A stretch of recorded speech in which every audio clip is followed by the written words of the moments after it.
Allora, ed un'altra bella vittoria oggi contro Tre Basileghe. Che partita vi aspettavate oggi? Allora, è una partita abbastanza attesa, siccome erano le loro prime due partite che facevano in questo campionato e abbiamo cercato di tenere la concentrazione più alta possibile e affrontarla al meglio possibile.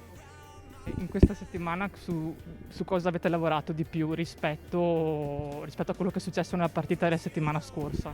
Abbiamo lavorato di più sul muro in generale, soprattutto in quello in pipe, perché abbiamo visto che facevano più pipe rispetto alle altre squadre e sì, cercavamo anche di tenere bene in difesa e anche continuità nella battuta e in ricezione.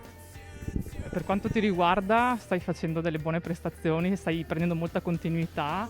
E come ti senti in questa stagione da debuttante in Serie B? Allora, sono felicissimo di queste prestazioni che sto avendo e devo ringraziare anche soprattutto i miei compagni, perché è grazie a loro se stiamo facendo bene in generale, e i miei allenatori. E sì, mi aspetto di migliorare ancora in tutti i fondamentali e cercare di andare avanti così e non mollare.